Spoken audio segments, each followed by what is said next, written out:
자, 이제 요번에 볼 게 주를 이제 볼 텐데요. 주.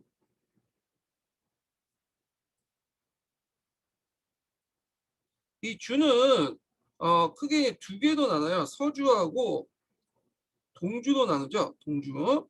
음, 동주는 서주는 이제 수도가 호경이었고 동주는 낙양으로 옮기게 되는데 요때 이제 계기가 됐더니 권윤중의 침입이죠. 그래서 이제 있고 동주 다시 춘추하고 전국시대로 나눠요. 그래서 보통 이제 우리가 주주 할 때는 이 춘추 전국 시대인 동주가 아니라 서주라고 하죠. 서주. 그래서 동주는 이제 그, 그 당시에 힘이 약해졌기 때문에 그냥 그 동주라고 이제 하지 않고 이제 그 시대는 춘추 전국 시대라고 하고요. 자, 그러면 이제 서주를 좀 볼게요. 서주는 이제 정치적으로 보면 봉건제도를 이제 실시를 했어요.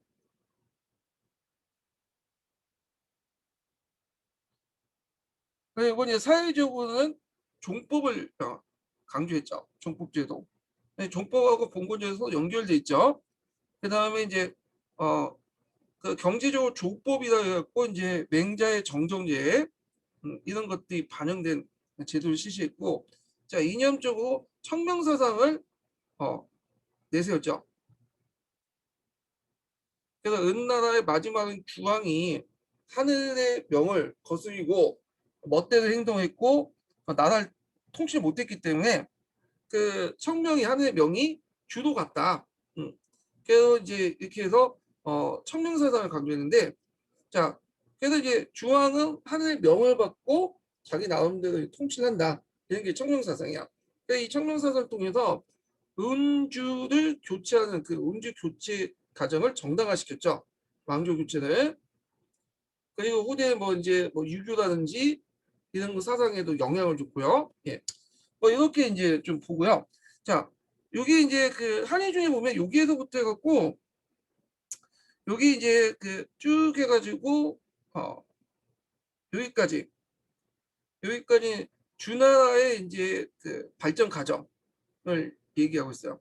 이거 주는 이제 그 당시 이제 전국 통일하기 이전에 주나라가 어떻게 발전했는가, 건국되고 이제 결국에는 전체 이제 뭐냐면 은을 쳐부시고 중국 전역을 지배했는가 이런 것들 계보가 좀 나와 있는데 이 계보를 보면 이제 주나라의 주족이라고 해서 따로 이제 얘네들이 존재가 있었고 얘네들은 이제 후직부터 해갖고 후직 공무의 신으로 나중에 추대를 받죠. 보통 우리가 사직이라고 할 때 사는 토지신, 그 지역의 토지신이고 직은 공물신을 얘기하는데 요 후직이 이 공물신이에요. 예, 그 주나라의 선조를 얘기하죠. 그래서 후직, 공공답고, 계적 이렇게 있다가 그 연대가 이제 뭐냐면 무왕 때. 네. 그래서 보통 서백이라고 하는데, 자, 이 무왕 때 가서 이제 어느 정도 주나라 기틀이 맞았네요. 그리고 나서 문왕이 죽고 나서 아니, 무왕이 아니라 문왕이 죽고 나서 그 다음에 무왕 때 그 당시 이제 은혜 주를 이제 주왕을 격파하고 결국에는 중국 전역을 장악하게 되죠. 예. 자, 그래서 여기까지 설명인데 요건 뭐 그냥 이런 게 있구나 하고 넘어가시면 될 것 같아요. 그냥 여기부터 읽어볼게요. 자, 그 서백 문왕이 죽은 후에 무왕이 즉위해 12년 만에 서방의 제후를 규합하여 상을 정복했다. 이걸 이제 뭐라고 하냐면 은주혁명이라고 하죠. 그 은주혁명을 나중에 청명사상을 통해서 합리화시키죠. 또는 역성혁명이라고 해요. 성을 바꿨다. 자, 그래서 이제 은주혁명을 하는데 BC 1046년에 일어난 이 혁명은 600년간 가까이 지속됐던 상황조를 멸망하게 했다. 자, 은주혁명은 의의는 단순히 왕조 유체에 있지 않다. 상황조는 장기간에 거친 백제국가 틀 속에 점차 왕권을 강화시키고 이에 따라 세습화는 진행되면서 전제가 이루어졌지만 그 통치 기반은 여전히 원시적 종교 간에 기반한 신정적 성격을 띠고 있다. 따라 은주혁명 이후에 등장한 서주에 대한 새로운 통치 원리가 보여주는 의미가 있다. 자, 여기에서 이제 얘기했지만 산왕의 의미, 산왕의 역할은 신의 대리자죠. 신이 명한 걸 그대로 대리하는 역할이야. 자, 근데 이제 주나라의 왕은 좀 달라요. 주나라는 청명사상에 입각해서 아까 얘기했지만 하늘의 명을 받고 대리자가 아니라 통치하는 거죠. 네. 그래서 이제 그 위임을 받고 대신 통치하는 그런 역할을 했다는 거. 예. 이런 것들이 좀 다르죠. 예. 그래서 나름대로 자율성이 주어지고 있죠. 자, 우왕은 이제 상을 정복하고 주도도와 일적과 공신에 대한 토지를 분배하는 봉건을 착수했고 수도를 풍에서 호로 옮겼다. 풍에서 호를 호경이에요. 오늘날 서안 일대죠. 서안 일대. 서안은 이제 위수분지 일대인데 거기가 이제 주나라부터 당나라까지 상당히 중요한 중심지 역할을 해요. 그래서 예전에 한번 그 수도와 관련된 문제가 나왔는데 낙양하고 그 당시 서안이 그 당시 중국 역대 왕조 중에 많이 수도 삼았던 곳인데 이 호경은 이제 위치한 곳이 위수분지거든요. 예. 위수분지 위치 좀 알려드릴게요. 오늘날 이제 그 장안, 시안 부분이죠. 합서성 부분에 있었던 곳이야. 여기에요. 자, 여기를 이제 기반으로 해갖고 그 세워진 나라인데 여기는 이제 되게 뭐냐면 여러 가지 입지 조건이 좋아. 일단은 그 당시 비옥과 농업 지역이 있었고 군사적 요새죠.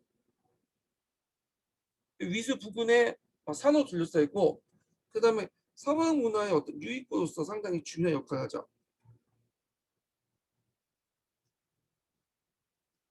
자, 그래서 이제 그 호경 오늘날 미수분지에 있는 그런 특징을 봤고요. 자, 우왕이 천도한 수도를 당시 종주라고 했고요. 이 종주. 그 우왕이 상을 정복하고 2년 만에 병사여 성왕이 즉위하게 되죠. 예. 성왕이 이제 어린 나이도 즉위했기 때문에 이 성왕 대신에 그 통치를 했던 사람이 주공이라는 사람이 있어. 주공은 무왕의 동생이야. 자기가 이제 왕이가 될 수 있겠죠. 이 사람은 이제 성왕이 어리니까. 그럼에도 불구하고 섭정으로서 계속 유지가 됐죠. 그래서 성왕이 어느 정도 잘하고 나서 뭐냐면 자기 권한을 성왕한테 넘겨줬죠. 그래서 이 주공이 상당히 뭐냐면 유교에서는 이상적 인물로 그려지고 있는 사람이에요. 이 사람이. 그리고 주나라의 어떤 제도라든지 이런 것들을 완비한 사람이 주공때예요. 예. 그래서 주공이 만드는 진화 제도와 예법 이런 것들 기록한 것이 그 뒤에는 주례라는 책이죠. 이 주례. 자, 그 일선의 주공 단위 왕이 수소됐다는 견해도 있지만 이는 확실치 않고요. 기록에 보면 주공이 이제 송왕을 넘겨준 것도 있어요. 자, 어진 송왕이 이제 즉위하니까 이때 이 틈을 노려서 일어나는 상감의 난이 나요. 상감의 난. 이 상감의 난이 왜 일어나냐면 그 당시에 이제 상나라를 이제 멸망시켰잖아요. 근데 상나라를 멸망시키고 나서 그 일족들 다 죽이고 그런 건 아니에요. 이렇게 해갖고 얘네는 제사를 지내줘야 될 거 아니야. 왜냐면 잘못하면 상나라의 조상신이 놓여서 자기 일족들 죽일 수 있겠죠. 그래서 상나라의 옛 땅에 그 뭐냐면 은혜 후손들 찾아서 여기 왕을 임명해요. 그 기나라 뭐 이런 나라도 이제 대표적인 건데 자 임명하고 나니까 이 여기 이제 은나라 유민들 있잖아. 기나라나 이런 나라에 자 얘네들이 언제 또 반란을 일으키지 모르겠죠. 그러니까 그 뭐냐면 요 감시를 시켜줬어. 그래서 무왕 동생 감숙과 채숙을 일종의 얘네들 감시를 시켜줬거든요. 감시하도록 이렇게 놔뒀는데 자 근데 이 감숙과 채숙이 감시는 제대로 안 하고 어린 왕이 즉위하니까 여기에 있는 이제 옛날 유민들이 세워진 왕그 뭐냐면 세력들과 결합을 한 거야. 예. 그래서 그 녹부란 세력과 결합해갖고 난을 일으켰어요. 이게 무슨 난이냐면 상감이 난이야. 그래서 이걸 주왕이 진압을 했죠. 그래서 이제 여기 내용 있죠. 그래서 주무왕이 상나라를 정복한 뒤에 상해 유민을 감시하기 위해서 단숙, 채숙, 각숙을 파견했는데 이들 상감이라고 하는데 이들이 녹부와 연합해서 반란을 일으키니까 그 주공에 섭정이 되면서 상감을 폐지시켰죠. 그리고 이제 은나라 유민들의 반란을 진압을 하고 나서 상감의 난을 진압하고서 그다음에 은혜 유민들 동원해갖고 상해 유민들 동원해서 나강에 나급을 견수했어요. 그래서 이걸 제2의 수도사죠. 그래서 앞에 있었던 그 호경을 종주라고 했잖아요. 예. 근데 이걸 제2의 수도 삼고 요걸 성주라고 했어. 성주. 그래서 여기를 동방 통치를 위한 전진 기지도 사원과 동시에 대제적으로 봉건제도를 실시했다. 예. 그래서 이제 이렇게 보시면 되고요. 한때 이제 성왕은 수도를 종주에서 성주로 옮기려고 했다. 그래서 성왕은 종주로 돌아갔고 주공은 성주로 남아서 동방을 다스렸다. 그래서 이제 아마 이제 주요 영토가 이때 두 개로 나눠진 것 같아. 성왕은 종주, 주공은 그 다음에 성주 이런 식으로 나눌 것이라고 하는데 이거 하나 의견이에요. 그냥 관점이고.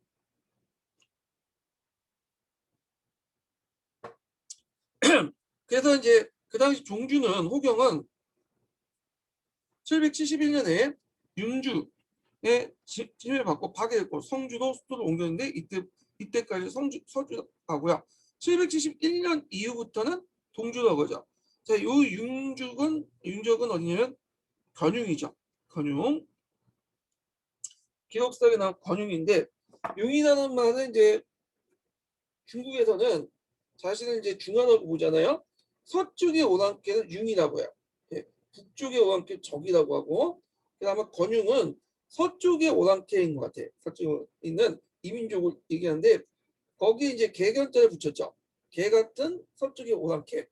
그 의미야. 그래서 중국 애들이 이제 주변 민족들 이름 붙일 때 되게 보면 안 좋게 붙여.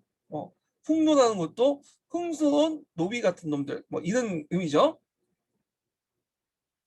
자, 그 다음에 뒤에 넘어가서 이제 그 청명사상과 봉건제, 종국제도 이제 볼게요. 자, 요거 이제 설명하기 전에 좀 약간 그 관련된 내용을 좀 설명하고 나서 강독을 좀 해보기로 하죠.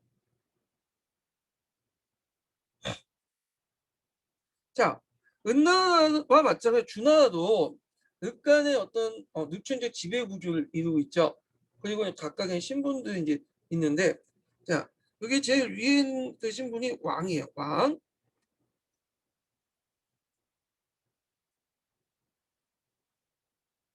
잠깐만요. 네, 주왕이 있죠. 주왕. 자, 주왕은 하늘의 명을 받은 사람이기 때문에 천자야. 천자라고 부르죠. 이때 자자는 아들 자자가 아니라 이건 사람 자자 의미로 쓰는 거야. 자, 하여튼 주왕이 있고 주왕은 호경이 있죠. 네, 그 밑에 이제 누가 있냐면 제후들이 있어. 그 다음에 그 밑에 경제부가 있고 그 밑에 이제 사라는 계층이 있고 그 밑에 이제 민이라는 계층이 있어요.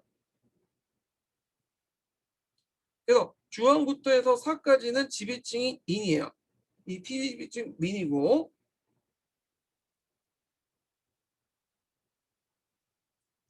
자, 그래서 이제 주나라제 통일하고 뭐냐 그 건국하고 나서 주변에 있는 공신들과 그다음 이 당시 여러 친족들 그리고 그 당시 또 은나라의 이제 은의 유민들 있죠. 이런 사람을 통치해야 됐어. 그래서 자기가 획일적으로 통치하지 못하니까 그 땅을 나눠줬어요. 나눠줬다고는 그 세역권을 그냥 인정해줬다. 이렇게 보시면 돼요. 자, 하여튼 그래갖고 이제 중앙 밑에 그 땅을 받은 사람을 공을 받은 사람을 뭐라고 제후라고 해요. 제후. 제후를 이제 공이라고 하죠. 공, 다른 말로. 예. 이 공도 이제 그 밑에 여러 신하들이 있을 거 아니야. 또 자기 일가 친척도 있고. 그래서 자기가 땅을 받은 것을 또 나눠줬어. 이걸 경대부라고 하죠. 그리고 경대부도 그 밑에 또 일가 친척들이나 뭐그 공신들도 있을 거냐. 그래서 일가 친척들이 나눠줘. 사라고 해. 이런 식으로 이제 나눠져 있는데 이걸 이제 뭐라고 하냐면 봉건제도예요. 자, 봉건제도는 뭐가 결합됐냐면 그 종법하고 결합됐거든요. 종법. 그래갖고 주황 밑에 공이 있고 경대부가 사가 있는데 그때 이제 그 주황 입장 볼 때는 이제 공과 주황의 관계를 볼 땐 주황이 일종의 대종이 되고요. 큰 집안이 되겠죠. 근데 공은 소종이 되겠죠. 그러니까 공은 집안의 큰 어른인 대종한테 충성을 해야 되고 공과 경대부 입장 볼 때는 공실 집안이 뭐가 되겠어요? 대종이 되고 경대부 시실 집안이 소종이 되는 거야. 그러니까 소종 입장 볼 때 대종을 갖다 모셔야겠죠. 그다음에 경대부와 사 집안 입장 볼 때는 얘가 대종이 되는 거고 얘가 소종이 되는 거야. 예. 이런 식으로 이제 그 형성된 것이 종법제도예요.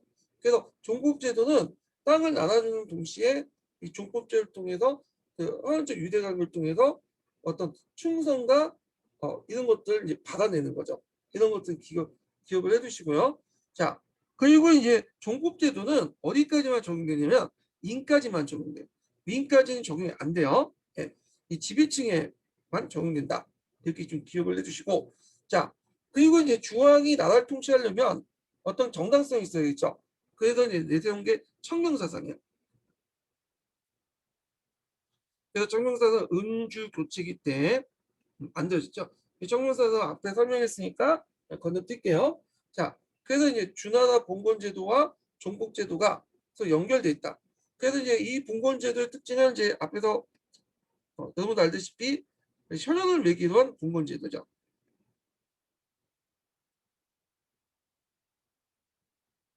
자, 이거는 서양의 계약에 따른 쌍무적 계약관계와 그다음 일본의 중앙집권적 어떤 봉건제도 에도 시대 때 이거와 차별적으로 차별성을 보였어요. 네. 그래서 예전에 한번 그 봉건제도의 어떤 특징 서양과 일본 비교해갖고 준하의 봉건제 특징 물어본 적 있거든요. 그래서 뭐 이건 다 아시고 그러니까 아시겠지만 혈을 매기는 봉건제도다. 예, 그 정도인데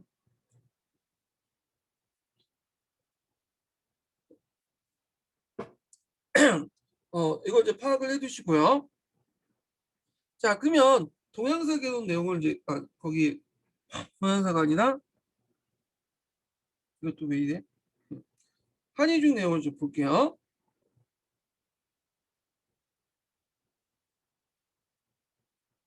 자, 여기 이제 그 내용 보죠. 자, 상나 때의 절대시였던 상제와 와 마찬가지로 주족이 숭배한 최고의 신은 천이었다. 천은 우주를 창조하고 천지와 자연의 법칙을 주재함과 동시에 인간사를 절대하는 절대신이었다. 그래서 일종의 인격신이라고 보시면 돼요. 근데 여기 뭐 천을 상제와 구별했는데 주나도 이제 상제라고 해요. 보통. 예, 근데 뭐 여기는 구별을 좀 하고 있는데 네, 잠깐만. 자, 서경에 따르면 이 천은 천이 이제 주의 통치자였던 우왕에게 포악한 상나라를 멸망시키고 주를 건국하려는 청명을 내었다고 적고 있다. 또한 주초의 상유민들의 반란을 진압한 주공은 원래 청명이 하왕주에 있었지만 거왕의 실정에서 상의 신주인 탕액을 전수했고 다시 상왕의 주왕이 실정하자 주왕조의 우왕에게 청명이 되었다고 설명했다. 따라서 주의 이제 그 상해 정도는 제후가 왕을 무력으로 공격한 하극상이 아니라 천의 의지에 따라서 어, 천의 의지를 수행하는 것을 강조한 주 왕의 정당성을 강조했다. 이게 청명사상이죠. 그리고 이제 그 청명을 받은 사람은 뭐예요? 그걸 이제 나름대로 백성들에게 덕으로 통치해야겠죠. 그래갖고 그걸 통해서 이제 정당성을 또 확보해야겠죠. 그래서 이 청명사상은 덕의 실천을 통해서 청년이 좌우되는 관념을 발전하게 되는데 이게 덕지주의야. 그래서 청명을 받은 사람은 뭐냐면 백성들 덕에 의해서 통치를 해야 된다. 이렇게 이제 보고 있고 그 밑에서는 그 상제가 인간의 운명을 절대로 지배한 존재인데 면서 이 주대 천은 인간의 노력, 그러니까 하늘의 명을 받은 천재의 노력을 통해서 그냥 달라질 수 있다는 거죠. 그래서 이제 나름대로 자유의지를 가지고 있다 의미가 있어요. 그리고 그 청명을 받은 그 준하 왕은 백성들 덕을 위해서 통치해야 된다는 논리로 발전했다. 그래서 청명사상과 덕지주의는 서로 연결돼 있어요. 자, 그리고 이것은 후대 유교에도 영향을 주죠. 유교의 사상에도. 뭐 왕도 정치라든지 뭐 이런 것들, 그 다음에 역성형 문법 이런 것도 다 여기에서 바탕이 된 거예요. 자, 그 다음에 이제 다음 단락 읽어볼게요. 청명사상으로 주의 무력 정부를 합리화시킨 주의 통치념은 주 왕실의 새로운 정치 사상과 세계관을 형성했다. 우선 주왕은 청명을 받은 군주이기 때문에 천자가 되는 거고요. 그리고 따라서 천자는 천을 대신해서 천하를 지배하는 유일한 존재로 설정된 것이다. 따라서 천자는 하이 중화민족과 이민족을 망라한 그런 세계 질서의 주체가 되어야 했다. 자, 이런 관념은 주왕조의 위엄과 권위를 주었을 뿐 아니라 중국 역대 왕조의 황제에도 공통되게 나타났다. 하이를 불문하고 천자는 하나일 수밖에 없기 때문에 모든 정치 질서는 천자가 주재를 한다. 이는 이후에 나타난 분열을 극복하고 통일제국이 등장하기 가능하게만 인용적 기반이 됐으며 왕권의 절대적인 권위를 부여해주는 전제적 지배를 가능하게 기반이 되었다. 또한 청명의 이동은 통치의 도덕적 자질, 덕지에 의해서 나라가 운명이 좌우된다 논리에 따라 자연스럽게 무력에 의한 통치보다는 문치, 부의 통치 이념을 자리 잡게 됐다. 그래서 청명을 주고받을 때는 불가피하게 무력이 동원됐다 해도 천재로서 통치는 무력이 아니라 문치를 해야 된다.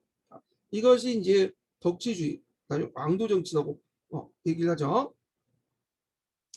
자, 그래서 실제로 상을 무적으로 멸망시킨 무왕보다는 청명을 받아 행했던 문왕의 주왕조의 창업자로 거론된 것이다. 그래갖고 덕치의 이제 상징 문왕을 더 강조했다. 무왕은 주를 멸망시킬 때 무적을 사용했잖아요. 네. 그러니까 이제 유교적 입장이 나온 거야. 이것도. 그러니까 무왕이 덕치를 행했기 때문에 무왕을 문왕을 이제 덕질했기 때문에 중앙주 창업자로 유교에는 거론하고 있어요.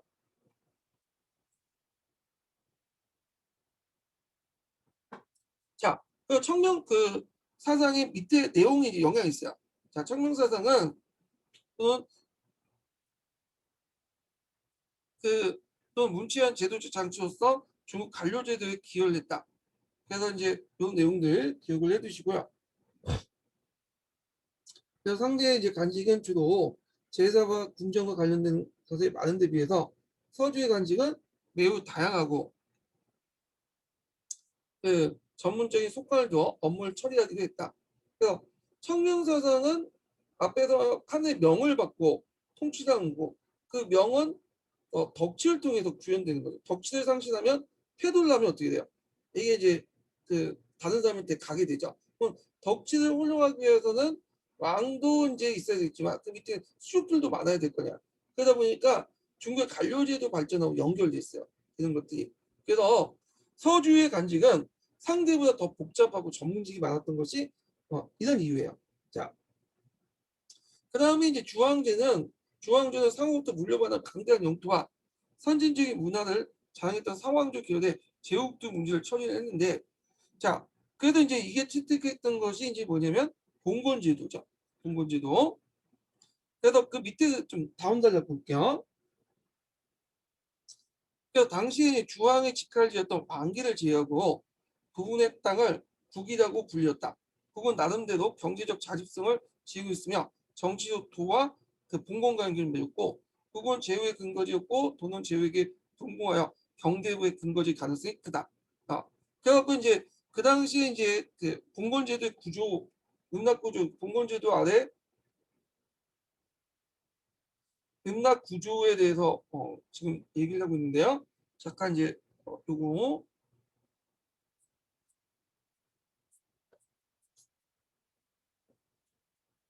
손을 보면서 좀 설명하죠.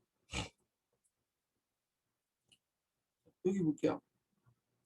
자, 보통 이제 이게 그 뒤에도 있지만 이제 먼저 설명하는데요. 그 당시 서류 시대 때부터 해서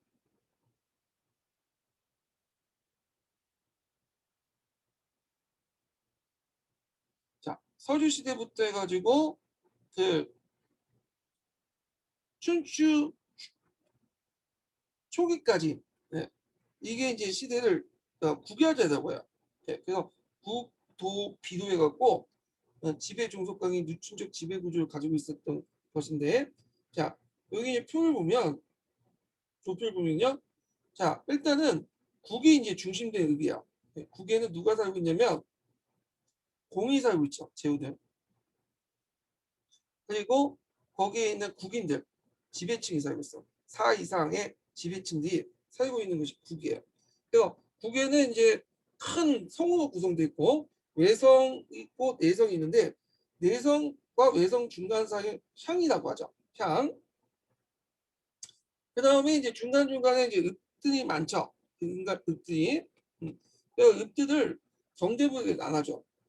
그래서 경대부 나눠주면 경대부들이 이제 모여 살기 시작하는데 여기 만약에 A 경대부 지역이라면 그 읍 중에서도 좀 괜찮은 읍이 있을 거 아니에요. 이걸 도라고 해요. 그래서 도, 수도도자죠. 도라고 하는데 여기는 경대부가 사는 곳이에요. 여기는 그리고 그 밑에 도 밑에 예속된 읍들을 뭐라고 하냐면 비읍이라고 해요. 그래서 국가 공이 지배하는 국가 그 다음에 경대부가 지배하는 도 그다음 도 밑에 비읍 이렇게 이제 유층적인 지배 구조를 이루고 있다 이렇게 보시면 될 것 같아요. 그리고 중간중간에는 공백지대가 있어요. 그 당시에는 사람들이 다 사는 게 아니라 읍 중심으로만 살고 있었어요. 나머지는 다 항구지야. 이걸 이제 극지라고 하죠. 중간 읍과 읍 간에 이렇게 떨어진 지역도 있죠. 이런 지역들을 극지라고 해요. 여기는 것들. 자, 근데 이게 춘추 시대 초기까지는 여기가 사람은 살지 않았어요. 근데 점점 인구가 늘어나고 하면서 생산이 극대화되면서 처기가 보급되면서 요 극지에 이제 사람들이 살기 시작해요. 그래서 종종 읍이 해체되고 뭐냐면 사람들이 이제 이동을 하면서 읍이 해체되면서 요 극지에 새로운 마을들이 등장을 해요. 자, 이런 것들 니라고 하죠. 니. 네, 니. 자, 그래도 이제 이렇게 이제 구성이 됐었던 것이 그 당시 서주 시대 때 뭐냐면 그 음락 국가의 특징이었다. 이렇게 보시면 될 것 같아요. 자, 그러면 계속 이제 읽어볼게요.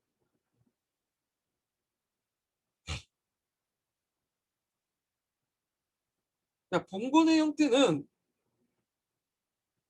간담회 주왕시에서 그 일종이 나 친족을 파견해 새로운 읍을 건설한 형태였다.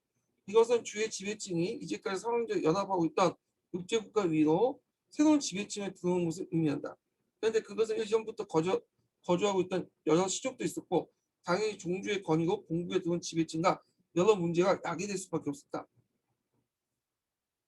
그래서 봉건제를 매개로 광범위한 지역의 정식 통합을 가능하게 됐지만 이런 통합을 보다 효과적으로 유지시킨 것은 종국제와 청명사상이다. 자, 청명사상 아까 지금 얘기했고 종국제도는 이제 전에 얘기했지만 그, 얘기했지만 여기서 한번 이제 읽어볼게요. 자, 주황은 적장자의 부친에 대해서 대종이 되고요. 그래서 종법제도의 2대 원칙이 있어요. 기준이 하나가 뭐냐면 부족 부계 시족제야.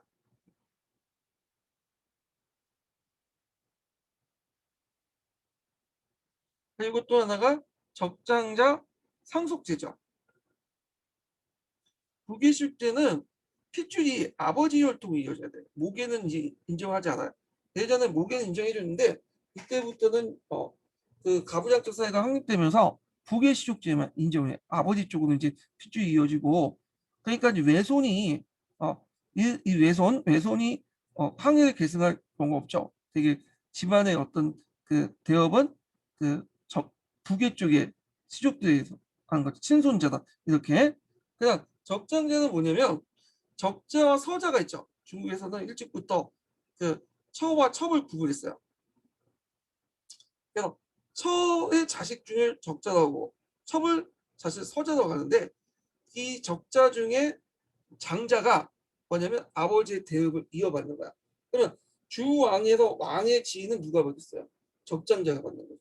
그럼 나머지 이제 얘들은 뭐가 되는 거? 제후가 되는 거, 공이 되는 거죠. 그럼 공의 집안은 그러면서 이제 공의 집안이 이제 뭐냐면 소중이 되는 거고 그 앞에 있었던 이제 투나드의 집안, 주왕의 집안은 대종이 되는 거죠. 그럼 공의 지위는 또 누가 있겠어요? 그 밑에 있는 공의 지위는 적장자가 있겠죠. 그래서 그걸 이제 공이 익으면 그 밑에 차남 이하는 경대부가 되는 거예요. 그래서 이렇게 해서 또 공시는 대종이 되는 거고 시시는 이렇게 소종이 되는 거죠. 자, 이런 느춘적 지배 구조를 가지고 봉건제에 연결시켰어요. 자, 한번 읽어볼게요. 자, 주왕은 적장자 부치에 이어 대종이 되고 적장자의 동생은 소종이 되는 종법이다. 그래서 제후국과 마찬가지로 대종이 제후가 되고 그 동생은 소종을 삼았다. 즉 주왕을 정점으로 한 주왕조 전체가 하나의 계통적인 헌원주의에 포섭된 것으로 이상을 하는 국가 지배인입니다.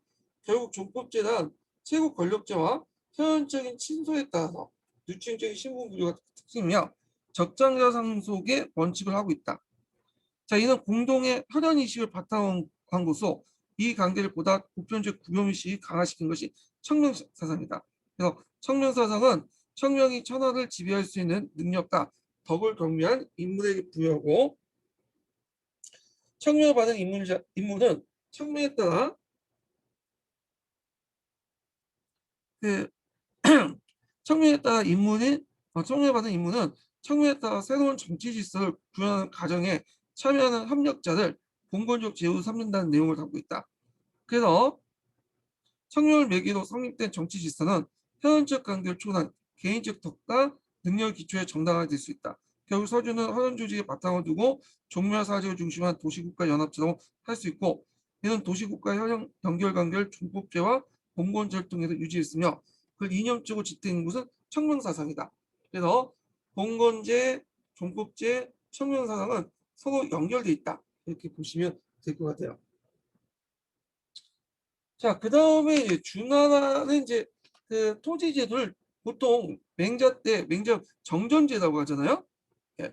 그래서 준하 토지 정전제라고 하고 이걸 이제 이상적인 그 토지제도 이렇게 묘사를 하고 있죠. 자, 근데 이제 엄밀히 말하면 그 정전제는 그 당시에 이제 정전제라 부르지 않았고 조법이라고 불렀어요.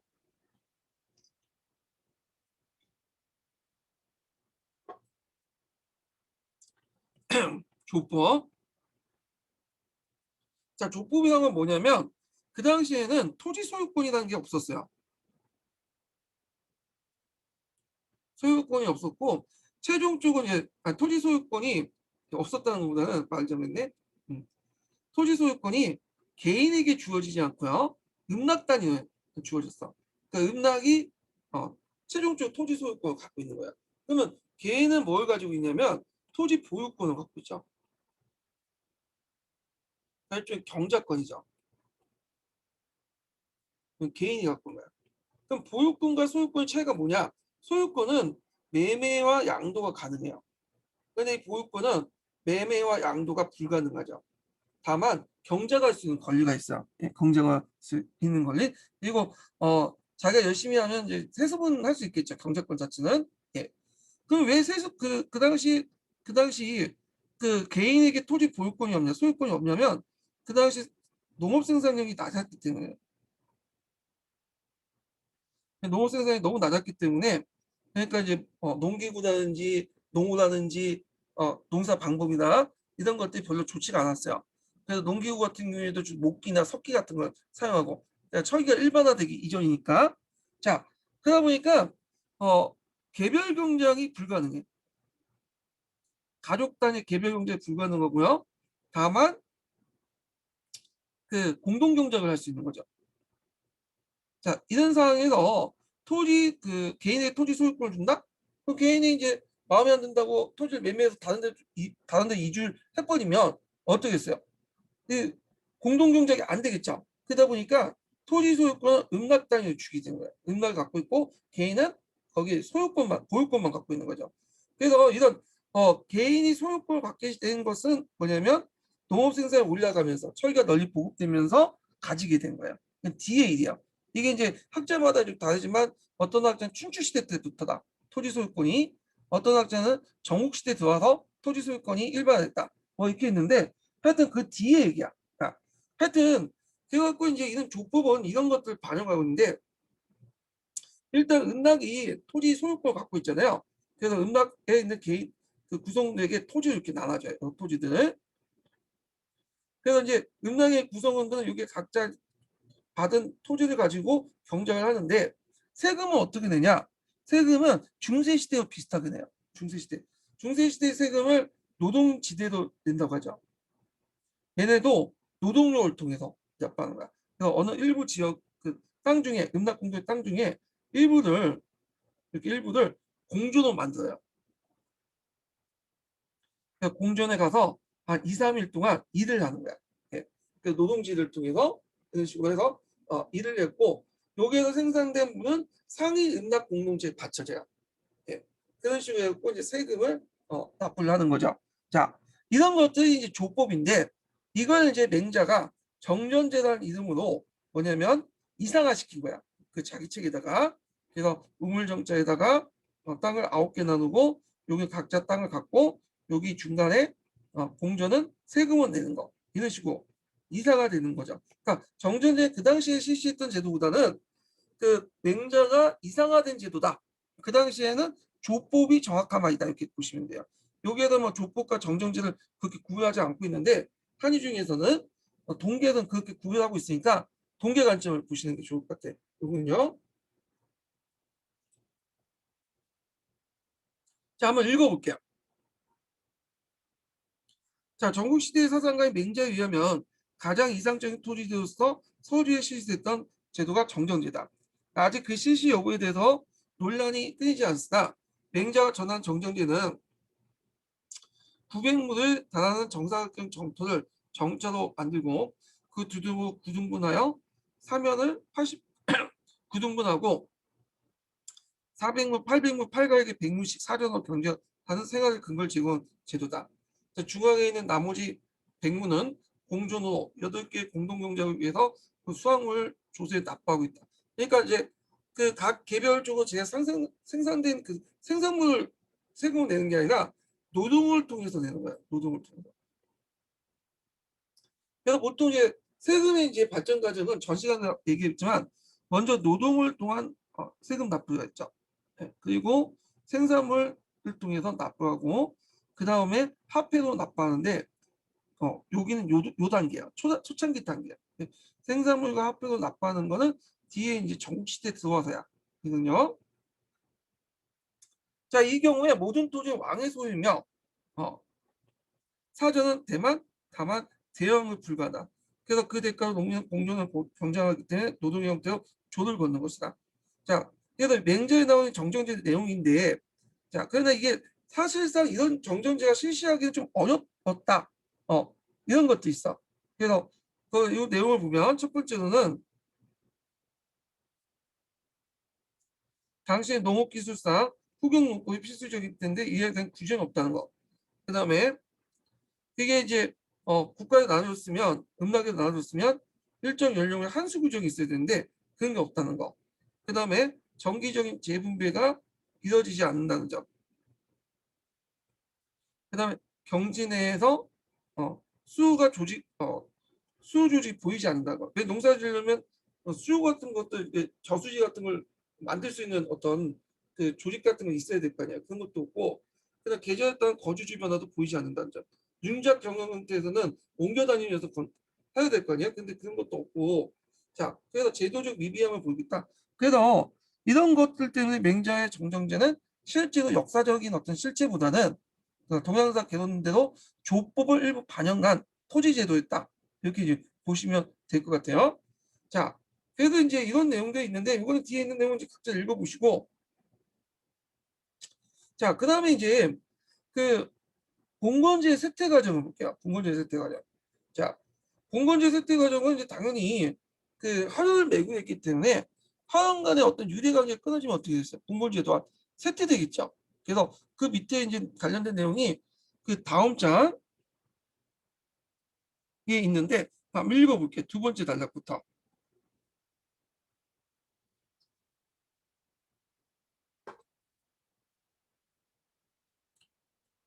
자, 시족공동체는 서주 일대를 통해서 해체되어 갔고 이것은 허전을 기반으로 한 종법적 봉건제의 균형을 가져왔다. 세대가 내려감에 따라 이 제도는 여러 가지 문제가 생겼는데 중앙의 동생들을 제후로 봉공해줄 토지가 이제 부족했고 왜냐 혈족들이 많아지잖아. 네. 천연 관계가 더욱 심하게지죠. 시간이 지나면서 점점 이제 2대, 3대, 5대 막 지나면 누가 누군지 몰라. 네. 그래서 현실적인 어떤 봉건 제도보다는 그 옆에 있는 이제 핏줄은 안 통하지만 자기 이해관계를 공유하고 있는 그리고 같이 살면서 오랫동안 풍파를 같이 겪었던 사람들이 더 중요하죠. 그래서 현 공동체에서 점점 지원 공동체가 바뀌게 돼. 그러니까 현 공동체는 매기란 봉건제 종법제도가 더 이상 유지가 될 수가 없었죠. 자, 더욱이 이제 제후는 봉건의 토착세력들과 협력 관계를 더욱 강하지 않을 수 없는 입장인데 이것은 주왕시의 세태를 가져오는 서주를 멸망시킨 원인이 되었다. 예. 그래서 또한 주왕시 이족의 정벌과 이적 역시 이런 그 경향을 촉진시켰다. 그러니까 이족의 정벌과 이적 항쟁 역시 그런 경향을 촉진시켰는데 자 주의 정치 지배가 미치는 지역은 기산과 종주, 성주 있는 지역이 없고 주왕시는 정과 선을 이어진 국가 구조에 불과했죠. 연지배, 영합국가 지배가 아니었어요. 자, 주가 공공해준 공건의 읍은 농업을 기반으로 성립됐지만 농경지는 한정되어 있었고 그 농경지 주변에는 윤족이냐 이족이라는 불리는 이족들이 아주 가까이 거주하고 있다. 그러니까 이제 국경선 안에 국경선이 없다 보니까 이 읍과 읍 사이사이에 이런 애들이 있었단 말이죠. 예. 이 은나라도 마찬가지죠. 자, 이들은 중앙시의 정치적 질서에 벗어나 공국의 생존에 위협한 존재가 되었지만 중앙시의 무역만으로 해결할 문제는 아니었다. 따라서 제후들은 토착세력을 더 강화된 자립적인 경험을 보게 되고 그래서 이 이족들을 다 윤적인 이족들이 얘네들을 다 토벌할 수 없잖아요. 그러니까 그 제후도 입장일 때는 얘네들 토벌하는 것도 있겠지만 얘네들 끌어들여서 자기 토착세력 끌어들여 갖고 결합을 시켜갖고 통치하는 게 낫겠죠. 그러다 보니까 얘네들 끌어들이려면 얘네들 좀 땅도 나눠주고 그리고 얘네들 간직도 주고 그러다 보니까 종전의 현안 중심의 어떤 체계보다는 어떤 이제 이런 세력들을 중심으로 해갖고 지연적인 어떤 그 공동체 이런 것들이 더 강화됐다는 거예요. 예. 자, 그래서 이제 이런 서주기에 되면 이런 시족제적인 어떤 규제가 현저히 이완되고 재우나 경대부 사이의 계층이 토지에 집중되면서 그러니까 얘네들 외에도 일반 민들도 이제 토지를 이제 뭐냐면 많이 가지게 되죠. 그러면서 신흥 토지 소유 계층이 등장했다. 자, 이것이 종법적 봉건제의 근본적 흔든 시대적 추세였다. 이렇게 이제 보는데 여기는 이제 신흥 토지 소유 계층을 얘기를 너무 그 서중 말기 때부터 보는 것 같아. 근데 이거는 좀 약간 그거 실제로 이제 토지 소유권이 개인에게 인정된 것은 춘추 중기, 춘추 후기 또 보고 있어요. 전국 시대 때 일반화됐다고 보고 있거든요. 근데 여기는 너무 이제 좀 앞서서 뭐냐면 토지 소유권이 서주 때부터 이미 말기 때부터 나왔다 이렇게 돼 있는 것 같아요. 네. 이거는 중국학계 견해를 이제 받아들인 것 같은데, 네. 근데 토지 소유권 관련된 내용은 확립은 나중에 이제 등장한 거예요. 철기가 널리 보급되면서 개별 경제 가능하면서 토지의 소유권도 가능했던 거죠. 이런 거 연결시켜서 보시면 될 것 같고요. 자, 그 다음에 이제 두 번째 인증번호를 좀 알려드릴게요. 두 번째 인증번호는 58번이에요. 두 번째 인증번호 58번입니다. 자, 그러면 이제 서강자는다. 한일을 다 읽었으니까 동계 관련된 내용을 좀 보충하면서 좀 읽어 나갈게요. 서주와 관련돼서. 자, 먼저 서주의 위치에 관련된 내용을 볼게요. 서주의 위치 89페이지 펴보세요.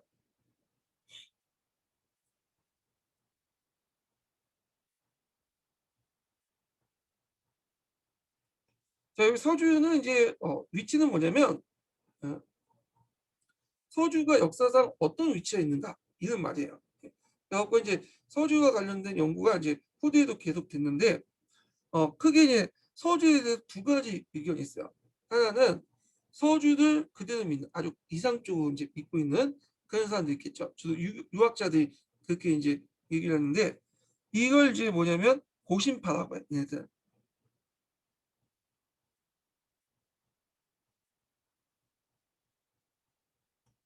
자, 그래서 이제 무빈파 쪽은 서주의 어떤 기록이나 이런 것들을 그대로 믿는 그런 사람도 있고 그에 반해서 이제 서주를 부정적으로 보는 사람도 있어요. 의구파라고 하죠. 이런 신문학 운동기 때문에 많이 등장을 했는데 앞에서 신문학 운동 유교를 반유교적 성향을 갖고 있잖아요. 그러니까 이 주나라나 이 한우운주는 다 뭐냐면 3대는 육아에서 이상적인 어떤 모습 그려놓은 거다. 그래서 역사적 실체가 없다. 이렇게 주장하는 사람들이야. 이 두 가지 관점이 있어. 그래서 그거 한번 읽어볼게요. 자, 먼저 서주 시대는 중국 역사상 가장 이상적인 시대로 높이 평가받고 있다. 특히 봉건제도 완성되고 그리고 중국의 정치적 이상을 구현한 왕조 서주를 이해시키고 있다. 자, 이런 관점은 공자 이래로 유교주의자들이 지니고 있는 서주사에 대한 가대평가로서 고문원에 나타내는 걸 모두 사실로 무비판적 믿고 있는 이른바 고심파의 주장이다. 그 결과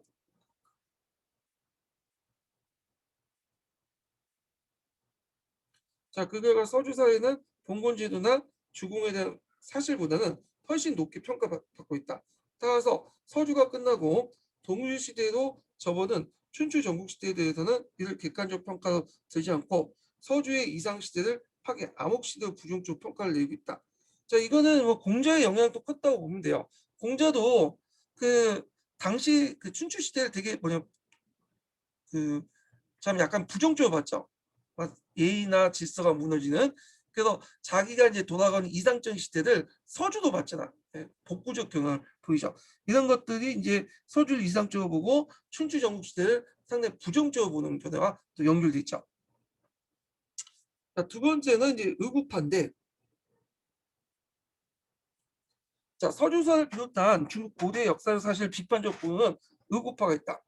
이들은 서주는 물론이고 그 이전 역사 기록에 대해서도 의심의 시각을 가지고 있다. 그러니까 서주 외에도 그 전에 하나하나 은나 다 못 믿겠다는 거야.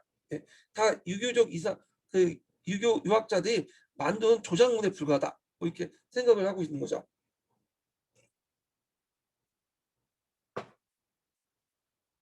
그래서 서주 시대 때 유가주의에 의해서 만들어진 가상적 시대를 부정하고 있는 것이다.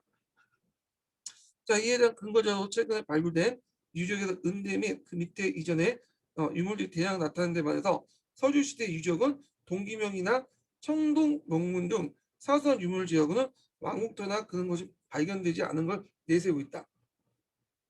자, 근데 이게 뭐 말이 안 맞죠. 왜냐하면 서주가 발견됐는데 은이 발견됐는 그 뒤에 서주 시대는 발견 그 부정하는 게 말이 안 되죠. 근데 유물 유적이 안 나왔기 때문에 그 뭐냐면 은나라는 존재하고 서주는 존재하지 않을 수 있다. 이런 식의 뭐 개변을 이제 하게 되는데 나중에 이제 다 발견이 돼요. 예, 다 근거 없는 얘기죠. 자, 이러한 서주사에 대한 대립적 시각에도 불구하고 역대 중국 사회에 차지하는 서주의 위치는 매우 중요하다. 그거는 중국 역사상 국가의 창업이나 새로운 개혁을 추진할 때마다 그 모델이 됐던 것이 서주에서 구한다는 거예요. 그러니까 우리가 이제 그 서주에서 얘기하는 정정제라든지 물론 이게 실제로 존재했는지 안 존재했는지 잘 모르고 다만 족보를 반영했다는 의견이 대세지만 그건 지금의 분석이고 그때 당시의 사람들은 그걸 믿고 있었어. 정전제가 서주의 토지제라는 거. 그 외에는 봉건제도, 청명사상. 자, 이런 것들은 유가를 통해서 후대 여러 왕조들에게 뭐냐면 어, 영향을 줘요.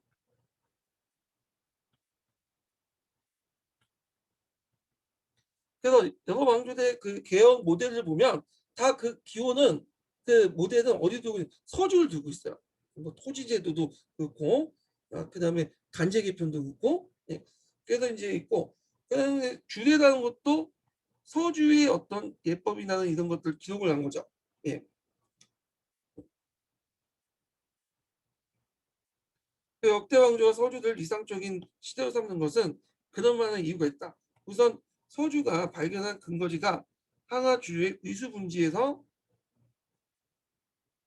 분지는 근대 이들까지 그 지정학적 중요성이 매우 높은 곳이고, 왜냐하면 주나라의 위수 분지는 기반하여 동방의 은나라 멸망과 같이 정우신나라도 똑같이 이곳에 발전되어 육국을 통일해서 한초전 싸움에서도 한나라 유방이 승리한 중요한 요인도 되고, 한우가 이곳을 간중을 거지고 남방에 총나라가 내려가는 데 반해서 유방은 이곳을 근거지로 삼고 있기 때문이다.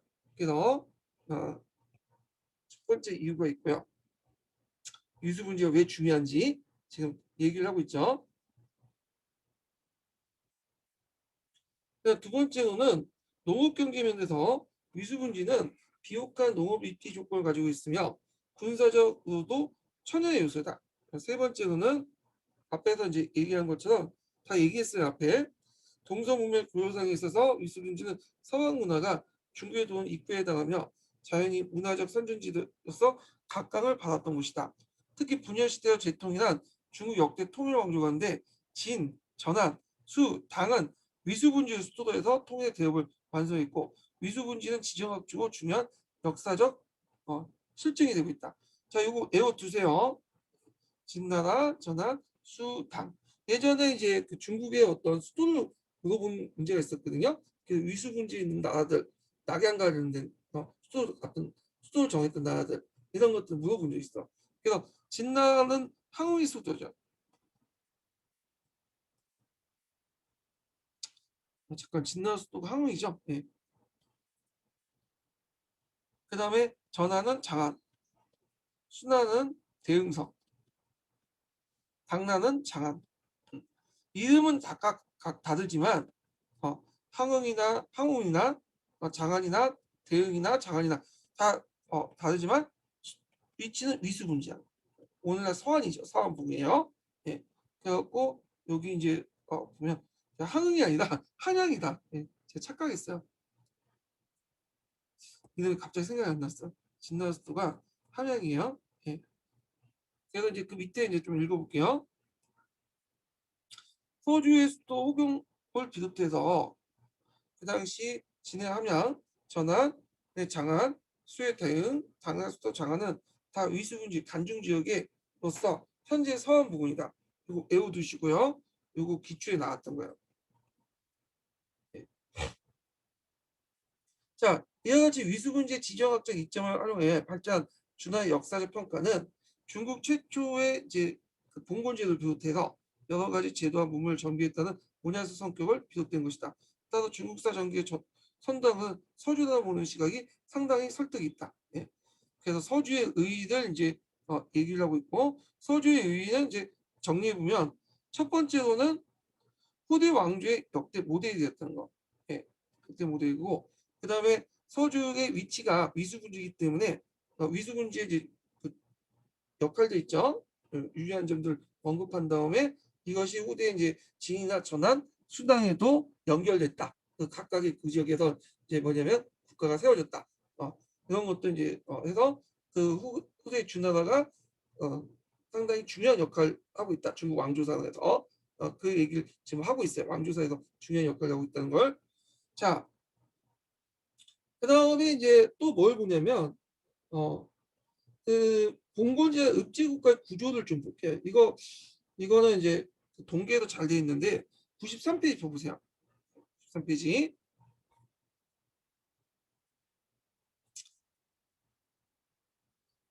자, 제가 앞에서 언급했던 내용도 있죠. 그 지도를 보면서 그 내용을 이제 여기에서 좀 확인해 볼게요. 여기에서 여기까지.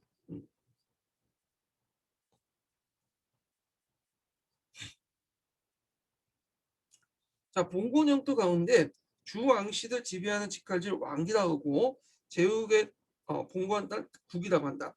그래서 지금은 나라 국자지만 이때는 제후에게 나눠준 땅을 국이라고 했어요. 예. 한편 제후도 그가 지배하는 봉토를 다시 공업이라고 하고 체읍을 구분하여 가신 집단에게 경대부에게 하사하였다. 그래서 주왕시의 봉건한 읍을 국이라고 하고 제후가 봉방을 도라고 한다. 자, 이와 같이 붕붕된 봉투는 위도는 왕기도부터 읍에 이르기까지 피라미드 같은 구조를 가지고 있다. 자, 이와 같은 봉건 체제를 유지하는 정신적 결합의 원천은 현존적 유대 관계. 이것은 종법 제도를 바탕으로 했죠. 종족 관념이고, 자, 그래서 종시대 주종을 국은 종국이라고 한 것은 모두 현원 관계 유대한 것이고, 이 밖의 종료, 종족도 모두 이 종족 관념에서 한 거고, 이걸 규범한 것이 종법이다라는 거죠. 자, 그래서 이제 여기 종이라는 건 으뜸종이에요. 으뜸종의 의미죠. 다른 것보다 더 뛰어나다. 네.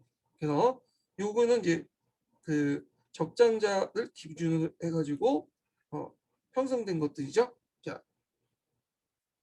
종법은 부계식족제하고 적장자 상속제를 이제 기준으로 해갖고 종가, 대종가, 분가, 소종을 나눠서 신분질서 형성하면서 이후 동양사의 시족이 가족 질서 기반 발전해 나갔다. 그래서 서주 시대 때 정치 질서는 봉건제도 이를 뒷받침한 종법은 왕위 계승면에서 확실하게 입증되고 있다. 따라서 종법은 서주의 국가 지배체의 기본 질서로 하겠다. 그런데 중대 봉건제는 기본적으로 허용관계 사회적 신분 질서를 규정하는 가장 중심적 요소가 되었다. 토지를 매기도 보호와 봉사 계약관계에 성립된 중세 봉건제도와 그 성격이 근본적으로 다르다. 그래서 여기에서는 그 주나라의 어떤 봉건제도에 대해서 설명하고 있고요. 종법을 매기나 현원적 봉건제도 특징을 보고 그것을 서양의 쌍무적 계약관계와 봉건제도와 차이점을 두고 있죠. 예. 이거 관련돼서 예전에 기출 나왔죠. 그 다음에 이제 또 살펴볼 것이 뭐냐면 봉건제 읍제 구조 관련된 내용 볼게요. 자, 운주시대 때 사회 기본단위는 읍이라는 마을이 한다면 운주혁명이라는 아래 사도가 토지의 부역을 관장하고 사만은 군사를, 사공을 토목공사, 사육을 호육과 공로, 사군은 헝벌을 각각 담당했다. 그래서 여러 간직들이 나오는데 이런 간직들이 있구나 하고 좀 보시면 되고, 근데 이런 간직들이 후에 이제 주나라의 어떤 간제를 모방하려는 그 신라나 그다음에 무주 때나 무춘추가서 주나라 있죠. 요게 다 연결돼 있어. 예. 그래서 이런 간직들은 주나라의 어떤 간직 제도를 받았다 이렇게 보시면 되고요. 자, 그다음에 쭉 넘어가서 여기 보면 요거까지만 좀 읽어볼게요. 예. 여기부터 해서 여기까지. 자, 은나라 간직은 주로 제사나 군정을 간직하는 데 반해서 주대의 간직은 매우 다양하다. 자, 이는 국가의 규모가 확대됨에 따라 정치기구가 복잡해지고 커졌음을 나타내 준 것이다. 특히 봉건체제 성립과 함께 중앙시 지방제후 통제를 위한 제도적 장치가 간제 뚜렷이 나타나는데 중앙제와 지방의 제후를 통제하는데 종법제도의 학연의식과 청명사상을 맡아 전국의 왕토사상을 이용하고 있다. 이와 함께 국가를 효율적으로 다스리기 위해서 제후를 심으로 제압하기 위한 방안으로 주대 정치제도와 군사를 이를 강력하게 뒷받침하고 있는데 주는 은혜 일당의 효과적으로 통치하기 위해서 다급을 성주를 세우고 주의 봉건진 포경을 통해서 종주의 양경체제를 유지하고 있다. 그래서 첫 번째는 청명사상과 현원식을 통제하고 있고 두 번째로는 그 주대의 이제 정치제도와 군사를 통해서 그를 통제하고 있고 그 예를 든 게 이제 양경제도와 관련된 내용이죠. 자, 그 외에도 세 번째가 있는데 조공 책봉 관계가 있어요. 조공 책봉. 그래서 제후들은 자기가 이제 그 정해진 그러니까 제후들도 이제 뭐랄까 왕기가 있으면 왕이 있으면 왕기를 중심해 갖고 제후들이 있을 거 아니에요. 그래서 좀 가까운 제후들은 뭐 1년에 한 번씩, 먼 제후들은 뭐 2년에 한 번씩, 더 먼 제후는 3년에 한 번씩 조공을 갖다 바쳐야 돼요. 그리고 또 왕이 자기가 제후가 즉위하면 책봉도 받고요. 예, 이런 조공 책봉 관계를 통해서 통제를 했어. 예. 그래서 지방에 있는 제후가 특정 시기에 수도 올라와서 천자를 배환하고 자기 공장에 생산된 토산물을 예물로 증정했던 것이다. 조공을 통해서 천자는 제후와 상경한 물론이고 중앙과 지방 간의 분신각을 확인한 의식으로 중요한 그 성을 갖게 됐다. 자, 이 조공채권 관계는 원래는 주왕과 제후 간의 관계였어요. 예. 근데 한 무제 때부터는 단순히 이제 그 국내에서만 이제 조공채권을 하는 게 아니라 대외적 관계도 확대시켰죠. 그래서 중화의 천자, 황제에 대해서 주변의 이민족의 국왕들이나 이 사람들이 이제 조공하고 채권받는 시스템을 바뀌게 되는 거야. 예. 그래서 동아시아 국제 질서의 어떤 하는 외교 관계가 형성되는데, 근데 이거는 한무제 이후부터고요. 한무제 이전까지는 준하 때까지는 국내의 천자들이 그러니까 그 준하 천자들이 그 밑에 있었던 제후를 통제하는 장치로 이용했다. 이렇게 기억을 해두시면 될 것 같아요. 자, 그거 외에도 그 당시 이제 그 여러 가지 통제 정책이 있었어. 제후에 대한 통제 정책까지 있었는데, 그냥 이거 넘어갈게요. 여기까지 하면 더 많아지니까. 예. 자, 서주의 군사제도는 각자 보시고 몇 페이지를 또 보시려면 100페이지 잠깐 펴보세요. 100페이지. 서주의 계급 질서 좀 볼게요. 여기 100페이지가 아니라 96페이지.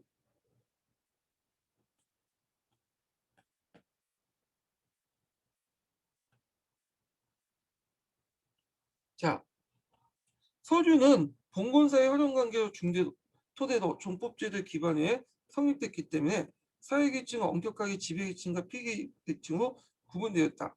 뿐만 아니라 그들은 사회적 지위도 본인의 능력에서 결정된 것이야 세습에 의한 신분질서 확정되었다. 자, 그리고 이제 최고로 이제 높은 그 계층은 천자를 비롯한 주왕씨였다. 자, 그리고 잠깐만요. 그리고 지방에는 이제 천자가 직접 지배한 땅은 왕계양이고 나머지는 제후에게 분봉했고요. 자, 지방 제후들은 신하로서 천자를 받들고 조공과 군사적 의무가 있었다. 자, 그러나 시대가 지났에 따라서 하연관계가 소원해지면서 자연히 왕과 제후의 관계도 점차 벌어지게 되었고요. 그리고 제후는 그 계층 구조가 더욱 매우 복잡했다. 제후는 자신의 봉투를 다시 그의 신하인 경대부에게 나눠주고, 그리고 자기는 북의 중심 도성에 설치해서 지방 정부를 조직하고 관료와 군대를 유지하고 있었다. 제후 간에는 대부가 있고 대부는 제후 간에 있는 작은 동국이었다. 그리고 주대의 경가 대부는 사족이라고 했는데 국인이라고 불렸다. 그러면 경가 대부는 같은 계층이 아니라 경은 정치적 지위는 대부보다 높았다. 그러니까 대부 중에 경에라는 어떤 지위를 받는 사람을 경이라고 했어요. 예. 그래서 이 계층을 이제 경과 대부에서 합쳐 경대부라고 했죠. 그래서 대부 중에 경이란 지위를 받은 사람을 그 경이라고 했고 나머지를 대부라고 했죠. 자, 대부의 가족은 시로 구분됐기 때문에 시는 간직이나 봉직을 명칭을 따서 사용했으며, 자, 이때부터 시축사회가 시작됐다. 자, 이 시라는 게 있는데 요걸 알려면 중국의 성씨제도를 좀 알 필요가 있어요. 성씨제도. 자, 그 성씨제도인데 성씨가 뭐냐?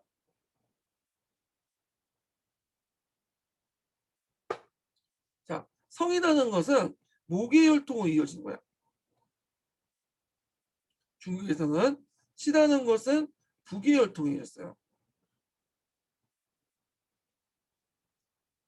그래갖고 이제 이걸 둘이 합쳐 성씨라고 하는데 원래는 성과 씨가 따로 떨어져 있었어요. 그래서 어머니 쪽에 이제 있는 딸과 어머니 쪽에 연결하는 건 5개월 성이라고 불렸고, 주로 이제 남자들은 씨로 연결됐었어요. 그래서 이런 지배층은 성과 씨를 다 가지고 있었거든요. 근데 이제 일반 민들은 이 성씨를 가지고 있지 않았죠. 예. 근데 이제 성씨가 나중에 따로따로 있었는데 나중에 춘추 시대 들어가면서 정시대 넘어가면서 성과 씨가 합쳐졌어. 그래서 그냥 성시라고 불리게 돼. 예. 그래서 성이 시로 이렇게 통합이 됐죠. 의미가. 그리고 나서 이게 이제 지배층에서 갖고 있던 의미가 나중에 피지배층까지 확대돼요. 그래서 전국 시대에 넘어가서 이제 진한 때 넘어가면 모든 이제 사람들이 노비를 제외하고는 다 이제 평민들 계층 이상은 성씨를 갖게 돼요. 그래서 예전에 이제 앞에서 얘기한 백성이라는 의미처럼 특정한 계층이 갖고 있던 게 아니라 이제는 지난 시대에 넘어가면서 모든 계층이 갖게 된다. 이렇게 보시면 될 것 같아요. 자, 그래서 이제 그때까지는 아직 준하 때까지는 그 특정한 뭐냐면 경대부나 사 정도 되는 사람만 신을 가지고 있었다. 예, 이렇게 기억을 해두시고 주로 이제 아버지에서 아들로 이렇게 두 개의 계통으로 이렇게 넘어가는 그 시가 시라는 게 시. 그래서 이런 이제 경대부 집안을 시시라고 해요, 보통. 그래서 대부를 계승한 가문을 시시라고 하고 제후를 공실, 천자를 앙시라고 한다. 한 것은 가문의 사회적 지위를 구분하기 위한 것이었다. 대부는 명목상 제후의 신하이기 때문에 시주의 작은 독립국가 지위를 지니고 있었다. 그래서 서주 말기에 되면 동주시대에 들어가면서 국가의 대권은 강력한 대부에서 좌우되고 군주의 폐입도 그 마음대로 할 정도다. 그래서 이제 춘추 중후기에 들어가면 이제는 그 밑에 있는 경대부들이 힘이 더 커지죠. 그래서 그 공을 패요. 그러니까 자기가 이제 공이 되거나 전국시대 왕이 돼요. 그래서 유명한 노예 사만이나 진해 육경, 제나 전시가 대부분 대부 출신이다. 요건 나중에 좀 다시 얘기할게요. 춘추 정치대 사회 경제 변화 때 얘기를 해보고요. 자, 그다음에 지배층 중에 제일 말단이 있었던 게 사예요. 사. 여기 사는 여기 보니 우리는 선비사자로 있잖아요. 근데 일본은 사무라이 사자로 있거든요. 어, 그래서 이게 이제 문인이냐 무인이냐 이렇게 이제 있는데 실제로 중국에서는 사무라이 쪽에 가까워, 무인에 가까워. 사자라는 의미가 도끼를 형상화시켜 놓은 거야. 돌도끼 있죠. 이 돌도끼를 형상시켜 놓은 것이 사라는 거야. 그래서 이 사라는 계층은 원래는 전사 집단이에요. 전사 집단. 근데 전사 집단이지만 교황으로 이게 뭐냐면 그 여러 가지 이제 뭐냐면 음악도 익히고 예의도 익히고 그런 사람들이죠. 예. 그래서 춘추 시대까지 사회 의미는 이렇게 혈족으로 연결된 지배계층 최하위 계급을 사라고 했어요. 근데 전국시대 넘어가면서 춘추 말기에서 전국시대 넘어가면서 사라는 의미가 좀 바뀌어졌죠. 어느 정도 특정한 분야의 지식을 갖고 있는 사람들, 지식인들의 의미로서 사라고 해. 이 계층에 상관없이 사회 의미가 좀 바뀌어졌는데 이때는 혈연의 말단, 지배층 말단의 의미가 사였고 주로 이제 그 무인 계층들, 무사 계층들 이제 역할을 좀 무인 역할을 했다 이렇게 보시면 돼요. 자, 그래서 이들은 처음에는 무사를 의미한 것으로 귀족으로부터 복무를 받은 직업군이고 전장의 전투의 주력을 담당했다. 사는 특수한 교육과 훈련을 받았고 그런 교육을 유계라고 했고 유계는 좀 많이 들어왔죠. 뭐 그 교육사 관련된 내용할 때 유계 많이 하잖아요. 그래서 활쏘기, 말타기, 무술 위에도 예의, 음악, 서수 같은 종합적인 교육이 있었다. 또 사는 단순한 무인이보다는 품위를 지니고 있는 인격이 높은 교황이었고 무예나 군자였다. 이렇게 있고요. 피지배 계층인데 보통 서민들이 있죠. 서민들. 이들은 이제 앞에 있었던 그 공이라든지 경대부, 사 이런 사람들 인이라고 했는데 이들과 구별돼서 민이라고 했어. 예, 민. 그리고 노예가 있었어요. 자, 그래서 이제 서민들 대부분은 이제 그 농민들이 많았죠. 그 농민들은 토지 경제권을 자손에게 전할 수 있지만 양도하고 매매할 수 없었다. 이거 뭐예요? 토지 소유권이 없었다는 거예요. 경제권만 있었다는 거죠. 자, 그래서 농민들은 귀족의 사육 토지를 경쟁했는데 대개 보면 읍에 있는 음락에 있는 그런 토지를 경작을 했다 이렇게 보시면 돼요. 그래서 맹자의 정전법에 나오는 공정과 사전은 토지의 소유권과 함께 경작권을 가지고 구분하는 것이다. 그래서 서민은 사유재산권과 거주 자유권은 있었으나 국가에 대한 무거운 조세 부담과 요역, 전쟁에 나갈 의무가 부과되어 있었다. 근데 이제 주의할 것은 전쟁에 나갔다고 해서 싸웠다는 거 하면 안 돼. 얘네들이 전사 집단이 아니기 때문에 주로 전사는 그러니까 전투는 사집단이 한 거예요. 사집단. 그리고 요 민들은 주로 이제 뭐냐면 병참 역할을 했다 보시면 돼요. 예. 사가 싸우고 병참은 좀 민이 담당했다. 그리고 정근대 시대, 고대 시대 때 그 전투는 일종의 심리 활동이죠. 약탈행위도 이제 포함됐기 때문에 대개 보면 전투에서 크게 이기면 사계층에서 이제 전리품을 나눠갖고 민한테 돌아가는 게 없어요. 예. 그래서 이게 이제 춘추 시대까지 이제 전쟁 상황이야. 근데 전국 시대에 들어가면 요 민이 병참 역할뿐만 아니라 직접 이제 무기 들고 싸우죠. 그래서 요거 좀 기억을 해두시고요. 자, 그 다음에 이제 노예가 있는데, 노예는 주로 이제 전쟁포나 범죄자들이 많고, 대부분 노예는 귀족들의 간의 노동이나 경작을 담당했고요. 자, 그 다음에 뭐, 그 서류사회가 노예제 사회냐 아니냐 가지고 논란이 있는데, 이게 우리는 이제 시험 문제 안 나오니까 그거는 뗄게요. 예. 자, 그 다음에 이제 그 토지 제도와 이제 생산성 관련된 내용을 좀 볼게요. 100페이지에서 101페이지. 이 내용인데, 이거 정정제 관련된 내용인데, 자, 요거는 좀 쉬었다가 강독을 하겠습니다.